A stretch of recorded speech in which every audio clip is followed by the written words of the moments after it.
All right, we are back. This is Techmath2. We're looking at 1.12. So we're converting radians to degrees and degrees to radians. And now they're not so pretty. And so we're gonna we're gonna enlist the help of our little electronic brain here. So I want 0.7 radians to be into degrees. So 0.7 radians, and again, this is why I was suggesting that this method, because now look, we have 180 degrees over pi radians. Well, they don't want it in terms of pi now. So radians cancels radians. So now we're busting out our little electronic helper to get 0.7 times 180. That's 126 degrees, and that's over pi, but they don't want that as an answer. They want a decimal approximation. So now you go divide, and then there is a pi. If you take a look at your calculator, there is a pi key right there. It's yellow, so that means you have to press the yellow second button, and then the caret, the power key, and then see, it brought up pi. And so we divide that out. And how many places do they want us to go to there? Just tenths. So that's 40.1 degrees. And that is an approximation, not just because we rounded to tenths, but since we rounded by a non-terminating, non-repeating decimal, an irrational number, then the answer will be an irrational number, a non-terminating, non-repeating decimal. So anytime that you're converting, pulling it out with no pi in it, oh wait, that's not degrees anymore though. No, that is degrees. That was from radians to degrees. So 40.1 degrees. If they would have wanted exact, it would be really weird to leave pi in it, but that would be exact. 126 over pi degrees would be the exact answer. Usually we only signify pi in radians. So it would be really weird to leave pi in there for your answer for degrees. So there is our approximation, 40.1 degrees. All right, same thing here. 1.6 radians over 1. We're going to multiply that by 180 degrees over pi radians. The radians cancel, so I'm only left with degrees. I got 1.6 times 180. That's 288. Degrees over pi, and now divided by second, and then the caret, and that's 91.67, so we'll call it 91.7 degrees. So if 1.6 radians is given, that's just a scooch more than 90 degrees, so that would be just into the second quadrant, just 1.7 degrees past 90. So let's take a look. What is negative 13 degrees in radians? So now we're going to go the other way. Negative 13 degrees over 1. We're going to multiply by pi over 180 degrees. And that will give us radians. Because look, the degrees will cancel. And so now what does that mean? Well, that means I'm going to take negative 13 times pi. That is negative 40.840705 divided by 180. So that is negative 0.22689, and it keeps going on more than that. But I think they only want it, let's see, to hundredths place, so we'll call it negative 0.23 radians. All right, 584 degrees, what's that going to mean?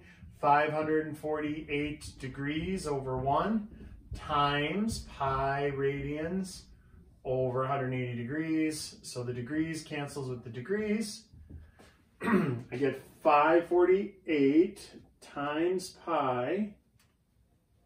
That's 1721.592774 over 180.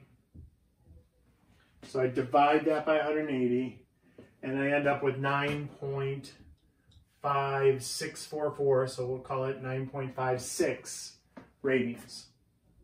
All right. 90 degrees. Now you might say, well, no, look, this one works out nice. 90 degrees times pi radians over 180 degrees. And it ends up with the degrees canceling, and 90 goes into 180 twice. So we just have pi over 2 radians. But you have to read the directions, because here they don't want the exact answer. That is the exact answer. It is pi over 2 radians.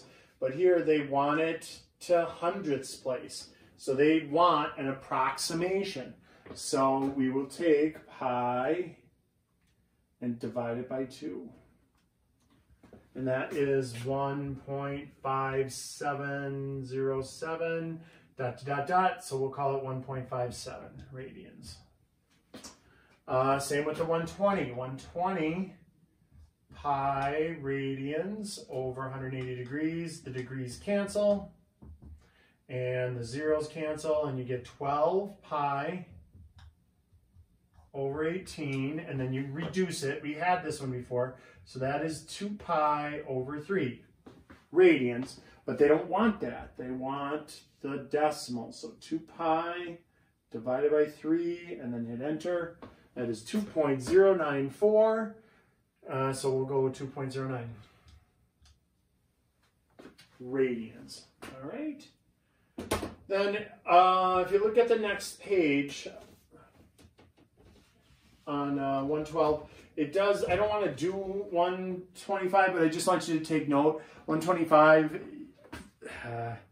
radians, 1 radian is about 60 degrees. So if you just want to get a judge, like if you're just trying to do a rough sketch of it, you could use that equivalency. So 2 radians like 125 radians is like 300, a half a radian is like 30.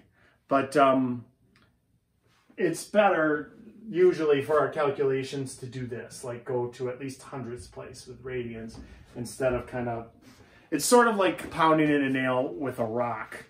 You can use a rock to pound in a nail, but there's a more eloquent tool to use and get a better result.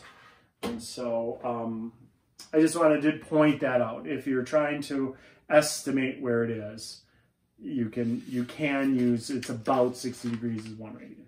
All right, let's jump into 1.13.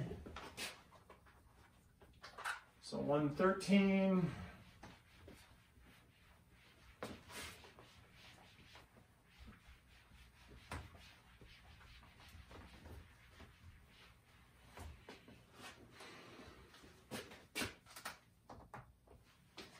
is what? Let's see. Sine of 3 equals, complete the following. Oh, 128. Oh, basically, oh, that's pretty easy. So here, 128. It's like, all right, if they don't have anything after it, if it just says sine 3, cosine 3, tangent of pi over 3, sine of 1.64. If there isn't a degree sign on it, the default is radians. So all of those are in radians. If they don't have the degree marker on it, then it means radians. And so here, let's see, I wanted to look at 130, use the same steps. Oh, around, okay, so here, 130. They want us to find the cosine of pi over 3. They want us to find the tangent of 2 pi over 3. And we can find both of those pretty easily. With these, because they're, you could say 180 divided by 3, right? The pi's would cancel. That would be 60 degrees. So that would just be the cosine of 60 degrees. But if you want, I will show you, your calculator has a mode. If you go to mode, and then look 1, 2, 3 down, it's radians. And so you click down to radians, then you hit enter, and now it's in radians. And then quit. Make sure to put it back to degrees though when you're done doing this, because we're usually working with degrees. So now you can say the cosine of pi over 3 and then hit enter. And there it is. So 0.5 for that answer. And then the tangent of 2 pi over 3. And so our calculator is still in radians. So tangent of 2 pi divided by 3. And then you can do the little end parenthesis thing. So there it is on the readout. And then you just hit enter. So that's negative 1.73.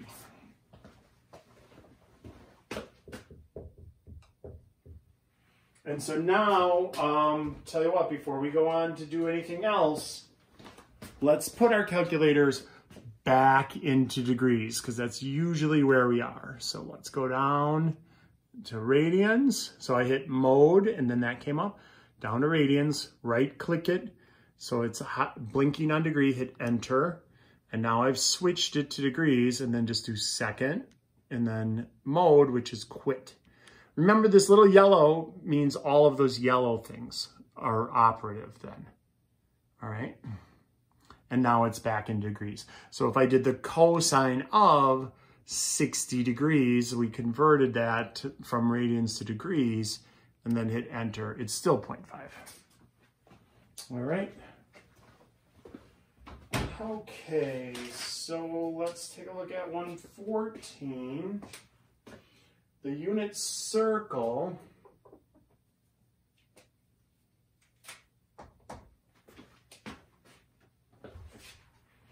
so when we're talking about the unit circle, that means a circle with radius 1.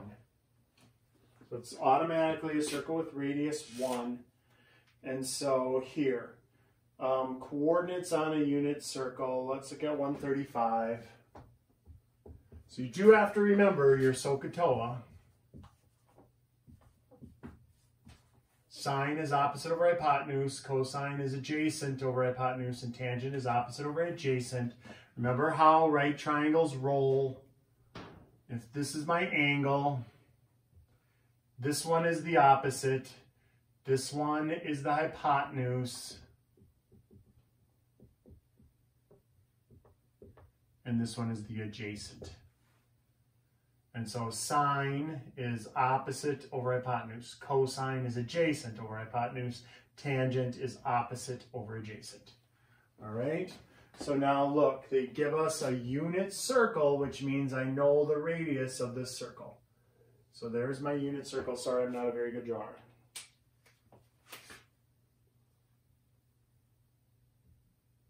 So from there to the edge of the circle is 1. I'll put a little arrow on it so it looks like a vector. This is 130 degrees right there. And they want me to determine x comma y. They want that coordinate right there. And so let's think about how this would play out. If I wanted to bust this out, there's 130 degrees showing, there's 180 degrees total, so that means there's 50 degrees left in that little, the reference angle is 50 degrees. So there's 50 degrees right here. That's what I just wrote right there. We know this is 1. We know, because I dropped it down, this is 90. And so let's do some figuring out. I want this and I want that. So how does that work? Well, let's think about it. Opposite and hypotenuse. So that is sine. So the sine of 50 degrees would equal the opposite, which I will call y, over the hypotenuse, 1. So y is equal to the sine of 50 degrees. All right. Adjacent is down here.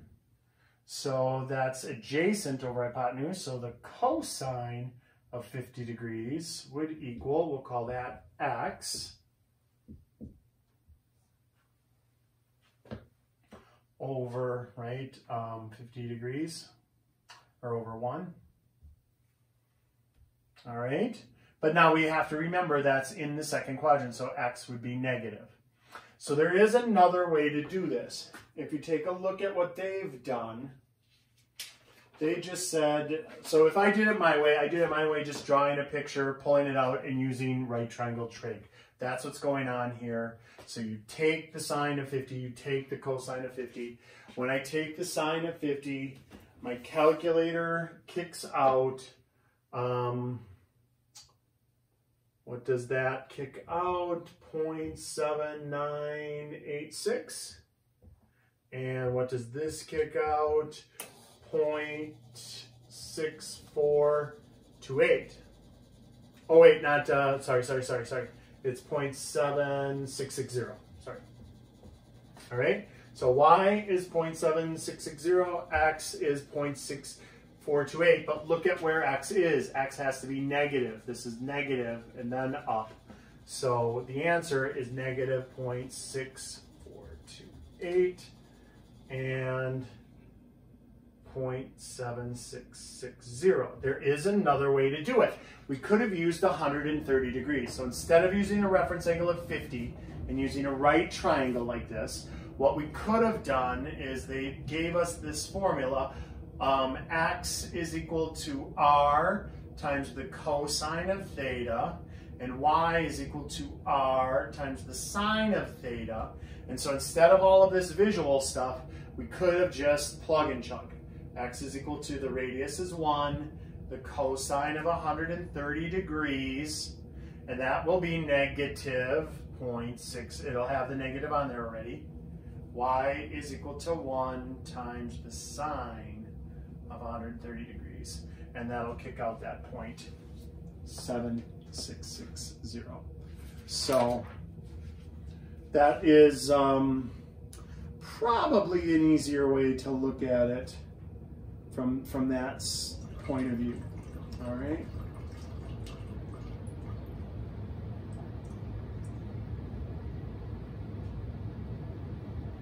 Okay. So let's look at 115, the unit circle and angles on the axis. So remember, those are called quadrantal angles. So remember how that works.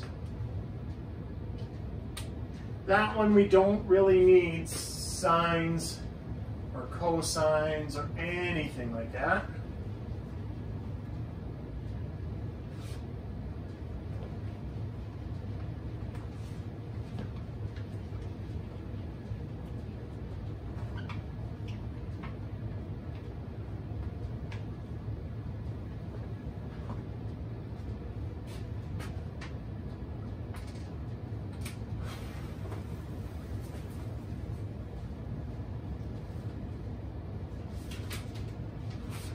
So let's see, 115, we're looking at the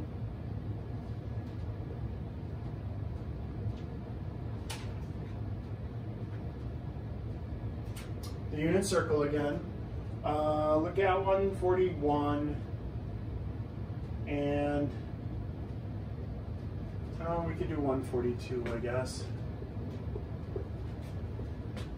So here, they want us to find the sine of 270 degrees, and they want us to find the cosine of 270 degrees. And so they have pretty pictures on the unit circle drawn.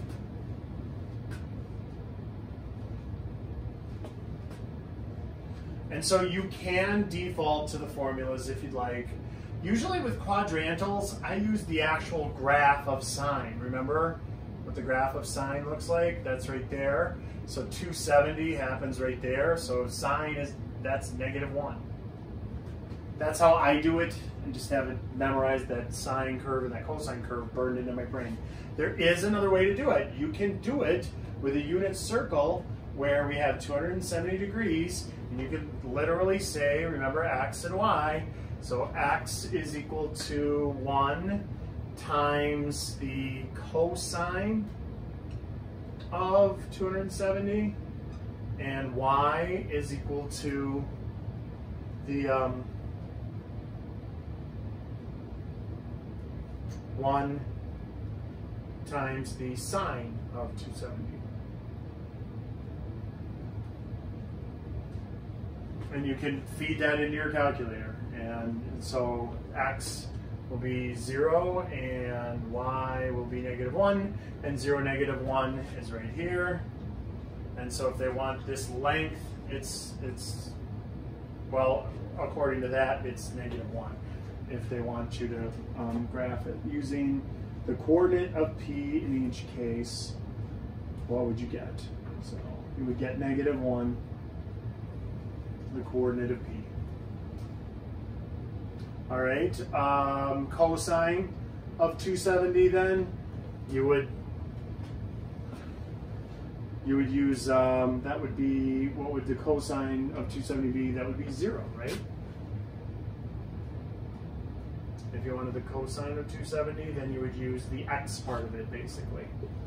So look, cosine of 270 is 0. The sine of 270 is -1. This is the x part of it. That's the y part of it. That's where they go. All right. 142, that is the tangent of 180. And the tangent of 270. And the tangent of 360. And so that is going to be, think about it. Tangent of 270, it's sine over cosine, so that's -1 over 0, so that's undefined. You can never divide by 0. Tangent of 180, so that would be here, and so that would be 0 over -1, which would be 0, and 360, that would be 0 over +1, which would be 0. All right. Again, you could use your calculator for all of these. You could just click in tangent of 180. Okay.